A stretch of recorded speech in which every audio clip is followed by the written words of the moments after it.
Hare Krishna. We are reading today from the Nectar of Devotion, Chapter 36, entitled Transcendental Affection or Servitude. The Nectar of Devotion was written by His Divine Grace A.C. Bhaktivedanta Swami Prabhupada, and it was published by the Bhaktivedanta Book Trust. The transcendental mellow of affection has been accepted by authorities like Sridhar Swami as a perfectional stage of devotion. It is just above the humor of neutrality and is a requisite for the development of the serving humor. In literature such as Nama Kaumudi, this state of existence is accepted as continuous affection for or attraction to Krishna. Authorities like Shukadev consider this stage of affection to be in the neutral stage, but in any case, this affection is relished by the devotees in different transcendental taste. And therefore the general name for this state is affection or pure affection for Krishna. Devotees engaged in servitude are attached to Krishna in the affection of reverence.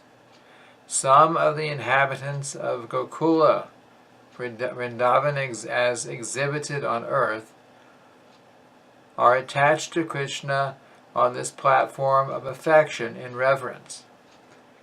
The inhabitants of Vrindavan used to say, quote, "Krishna is always manifest before us with a complexion like a blackish cloud. He holds his wonderful flute in his lotus hands. He is dressed in yellow silks and bedecked with a peacock feather on his head. When Krishna walks near Govardhan Hill with these personal features, all the inhabitants of the heavenly planets, as well as the inhabitants of this earth, feel transcendental bliss and consider themselves the eternal servants of the Lord." End quote. Sometimes the devotee becomes filled with the same awe and reverence by seeing a picture of Vishnu, who is dressed like Krishna and who has a similar complexion. The only difference is that Vishnu has 4 hands, in which he holds the conch shell, the disc, the club, and the lotus flower. Lord Vishnu is always decorated with many valuable jewels, such as the Chandrakanta stone and the Suryakanta stone. In the Lalita Madhava by Rupa Goswami, there is the following statement by Daruka, one of the servants of Krishna. Quote, "Certainly, Lord Vishnu is very beautiful, with his necklace of Kaustuba jewels, his 4 hands holding conch shell, disc, club, and lotus flower, and his dazzling, beautiful jewelry. He is always very beautiful in his eternal position, riding upon the shoulder of Garuda. But now, the same Lord Vishnu is present as the enemy of Kamsa, and by his personal feature, I am completely forgetting the opulence of Vaikuntha." End quote. Another devotee once said, quote, "This Supreme Personality of Godhead, from whose bodily pores comes millions of universes, permanently rising, who is the ocean of mercy, who is the owner of inconceivable energies, who is always equipped with all perfections, who is the origin of all incarnations, who is the attraction for all liberated persons. This very supreme personality of Godhead is the supreme controller and the supremely worshipable. He is all cognizant, fully determined, and fully opulent. He is the emblem of forgiveness and the protector of the surrendered souls. He is munificent, true to his promise, expert, all auspicious, powerful, and religious. He is a strict follower of the Scripture. He is the friend of the devotees, and he is magnanimous, influential, grateful, reputable, respectful, full of all strength, and submissive to pure love. Surely he is the only shelter of devotees who are attracted to him by the affection of servitorship." End quote. The devotees of the Lord in servitude are divided into 4 classes: appointed servants, such as Lord Brahma and Lord Shiva, who are appointed to control the material modes of passion and ignorance; devotees in servitude who are protected by the Lord; devotees who are always associates; and devotees who are simply following in the footsteps of the Lord.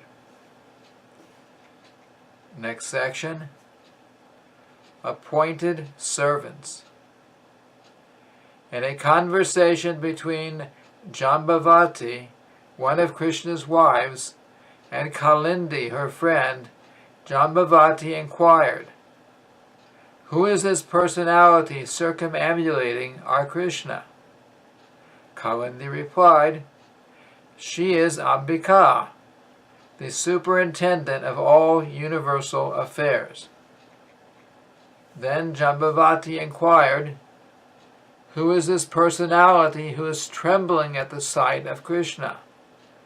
Kalindi replied, "He is Lord Shiva." Then Jambavati inquired, who is the person offering prayers?" Kalindi replied, "He is Lord Brahma."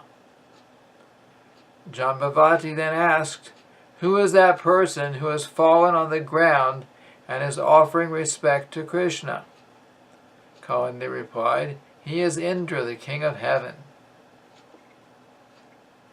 Jambavati next inquired, "Who is this person who has come with the demigods and is laughing with them?"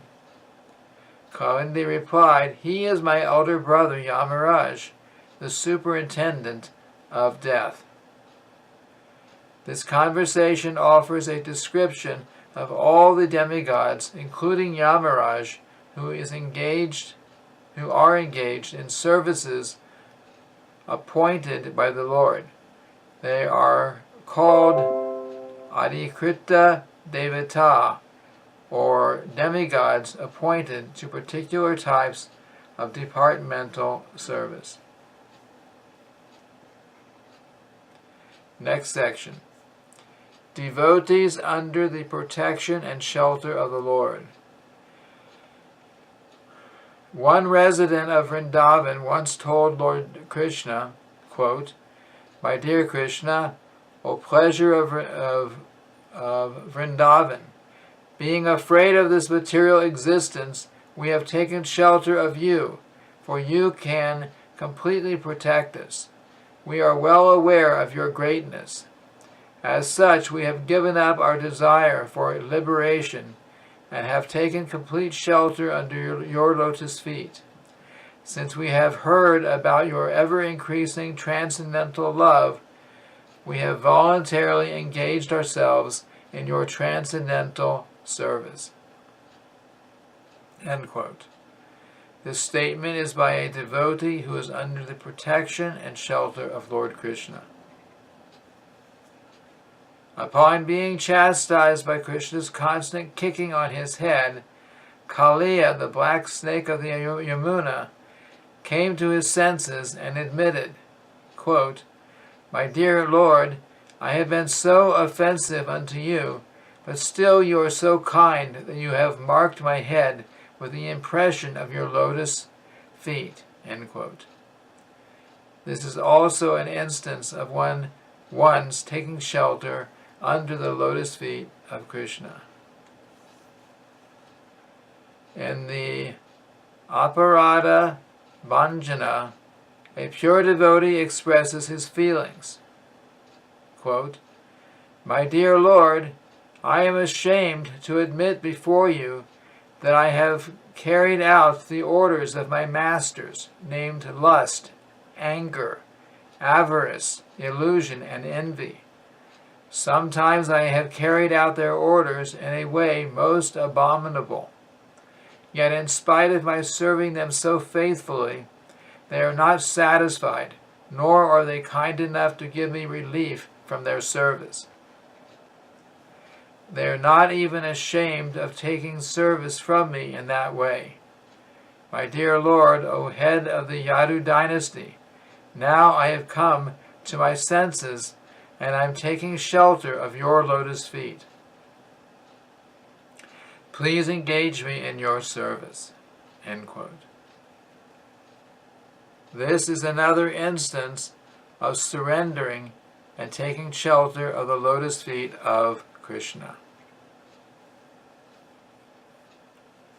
There are many instances in the various Vedic writings of persons who were aspiring after liberation by speculative knowledge but gave up this process in order to take complete shelter under the lotus feet of Krishna.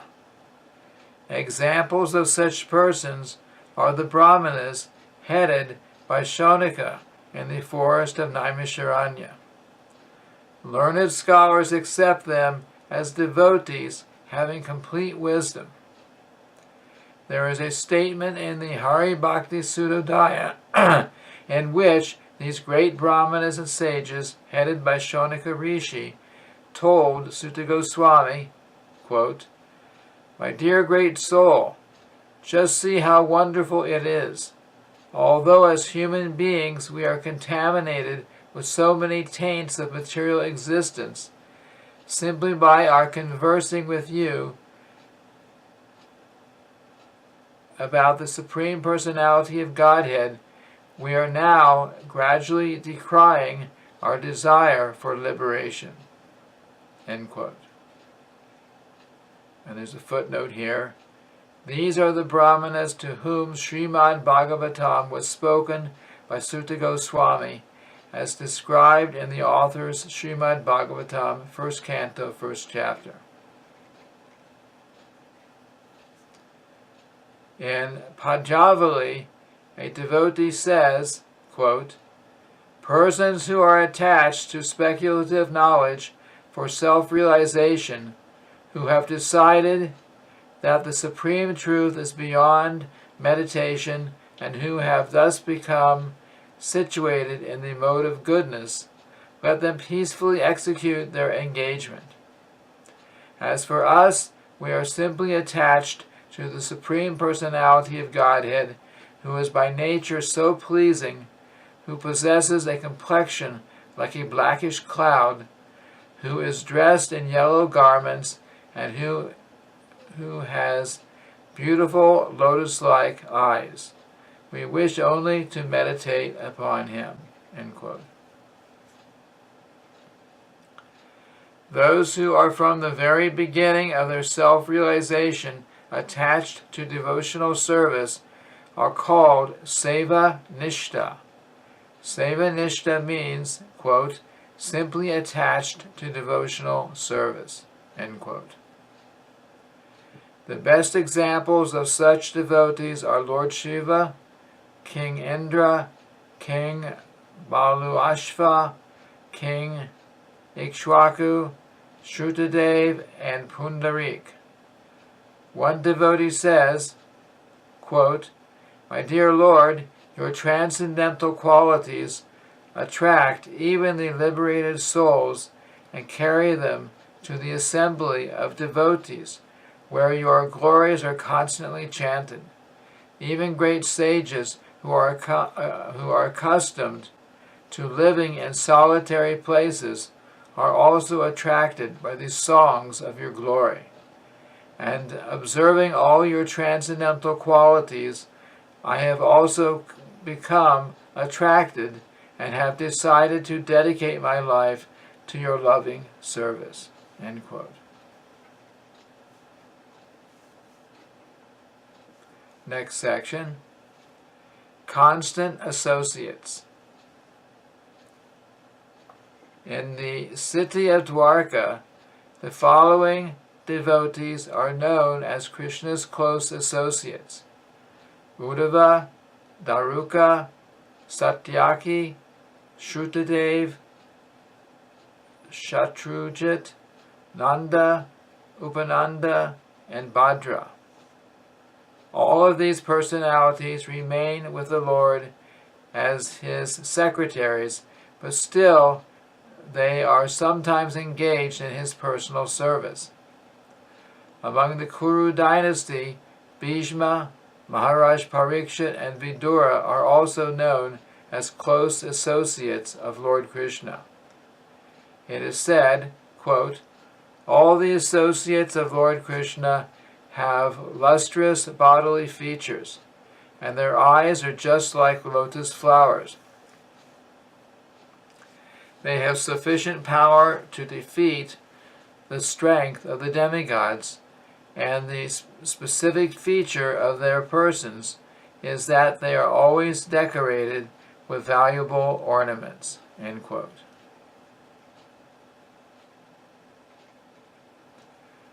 When Krishna was in the capital Indraprastha, someone addressed him thus, quote, "My dear Lord, your personal associates, headed by Uddhava, are always awaiting your order by standing at the entrance gate of Dwarka. They are mostly looking on with tears in their eyes, and in the enthusiasm of their service, they are not afraid even of the devastating fire generated by Lord Shiva. Their souls simply surrendered unto your lotus feet." End quote. Out of the many close associates of Lord Krishna, Uddhava is considered the best. The following is a description of him. Quote, "His body is blackish like the color of the Yamuna River, and it is similarly as cool. He is always decorated with flower garlands first used by Lord Krishna, and he is dressed with yellow silk clothing. His 2 arms are just like the bolts of a door.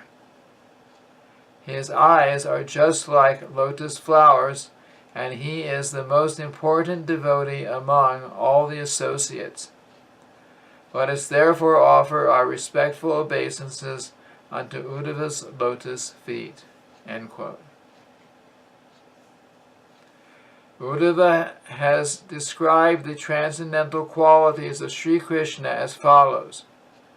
Quote, "Lord Sri Krishna, who is our master and worshipable deity, the controller of Lord Shiva and Lord Brahma, and the controller of the whole universe as well, accepts the controlling orders of Ugrasena, his grandfather. He is the proprietor of millions of universes, but still he begged a little land from the ocean. And although he is just like an ocean of wisdom, he sometimes consults me. He is so great and magnanimous, yet he is engaged in his different activities just like an ordinary person." End quote. Next section, followers of the Lord. Those who are constantly engaged in the personal service of the Lord are called anugas, or followers. Examples of such followers are Suchandra, Mandana, Stamba, and Sutamba. They are all inhabitants of the city of Dwarka, and they are dressed and ornamented like the other associates. The specific services entrusted to the anugas are varied. Mandana always bears the umbrella over the head of Lord Krishna. Suchandra is engaged in fanning with the white chamara bunch of hair, and Sutamba is engaged in supplying betel nuts. All of them are great devotees, and they are always busy in the transcendental loving service of the Lord. As there are anugas in Dwarka, so there are many anugas in Vrindavan also. The names of the anugas in Vrindavan are as follows: Raktaka, Patraka, Patri, Madhukanta, Madhuvrata, Rasala, Suvilasa, Premakanda, Marandaka, Ananda, Chandrahasa, Payoda, Bakula, Rasada, and Sharada. Descriptions of the bodily features of the anugas in Vrindavan are given in the following statement, quote, "Let us offer our respectful obeisances unto the constant associates of the son of Maharaj Nanda. They always stay in Vrindavan, and their bodies are decorated with garlands of pearls and with bangles and bracelets of gold. Their colors are like black bees and the golden moon, and they are dressed just to suit their particular special bodily features. Their specific duties can be understood from a statement by Mother Yashoda, who said, 'Bakula, please cleanse the yellowish dress of Krishna. Varika, you just flavor the bathing water with a guru scent. And Rasala, you just prepare the betel nuts. You can all see that Krishna is approaching. There is dust overhead, and the cows can be seen very distinctly.'" End quote. Among all the anugas, Raktaka is considered to be the chief. The description of his bodily features is as follows, quote, "He wears yellow clothing, and his bodily color is just like newly grown grass. He is very expert in singing and is always engaged in the service of the son of Maharaj Nanda. Let all of us become the followers of Raktaka in offering transcendental loving service to Krishna." End quote. An example of the attachment felt by Raktaka toward Lord Krishna can be understood from his statement to Rasada, quote, "Just hear me.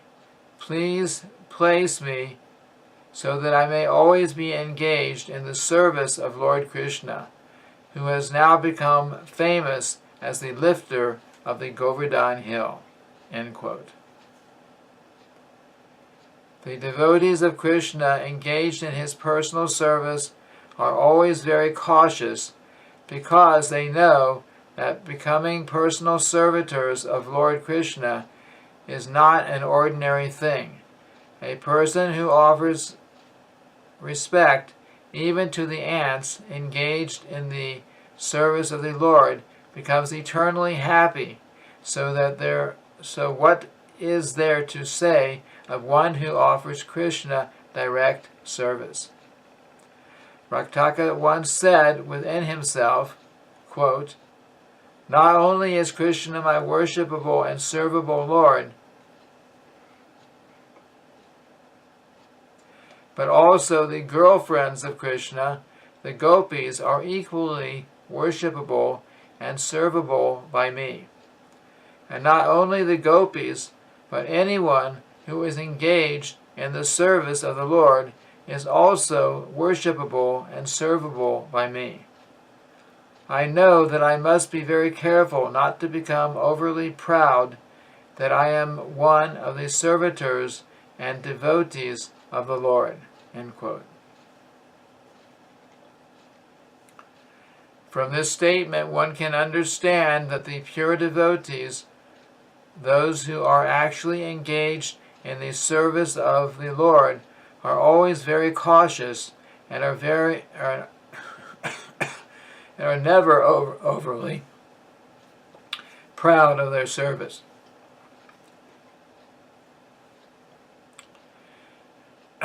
This mentality of the direct servitor of Krishna is called Durya. According to expert analytical studies of the direct associates of the Lord, Srila Rupa Goswami has divided these into 3 classes, namely Durya, Dhira, and Vira. Raktaka is classified among the Duryas, or those who are always attached to serving the most beloved gopis. One Dhira associate of Krishna is the son of Satyabhama's nurse. Satyabhama is one of the queens of Lord Krishna in Dwarka, and when she was married to Krishna, the son of her nurse was allowed to go with her because they had lived together from childhood as brother and sister. So this gentleman, the son of Satyabhama's nurse, used to live with Krishna as his brother-in-law, and sometimes as brother-in-law he used to play jokes with Krishna. He once addressed Krishna in this way, quote, "My dear Krishna, I never tried to gain the favor of the goddess of fortune who is married to you, but still I am so fortunate that I am considered one of the members of your house, the brother of Satyabhama." End quote. A Vira associate once expressed his pride, declaring, quote, "Lord Baladev may be a great enemy of Pralambasura, but I have nothing to worry about from him. And as far as Prajuna is concerned, I have nothing to take from him because he is simply a boy. Therefore, I do not expect anything from anyone else. I simply expect the favorable glance of Krishna upon me, and so I am not even afraid of Satyabhama, who is so dear to Krishna." End quote. In the 4th canto of Srimad Bhagavatam, 20th chapter, verse 28, King Prithu addressed the Lord, saying, quote, "My dear Lord, it may happen that the goddess of fortune becomes dissatisfied with my work, or I may even have some misunderstanding with her, but I will not mind this because I have full confidence in you. You are always causelessly merciful to your servants, and you consider even their menial service to be very much advanced. So I have confidence that you will accept my humble service, although it is not worthy of being recognized. My dear Lord, you are self-sufficient. You can do anything you like without the help of anyone else. So even if the goddess of fortune is not satisfied with me, I know that you will always accept my service anyway." End quote. Devotees attached to the transcendental loving service of the Lord may be described either as surrendered souls, as souls advanced in devotional knowledge, or as souls completely engaged in transcendental loving service. Such devotees are called, respectively, neophyte, perfect, and eternally perfect. So this ends the reading of the Nectar of Devotion, chapter 36, entitled Transcendental Affection or Servitude. Thank you very much. Hare Krishna.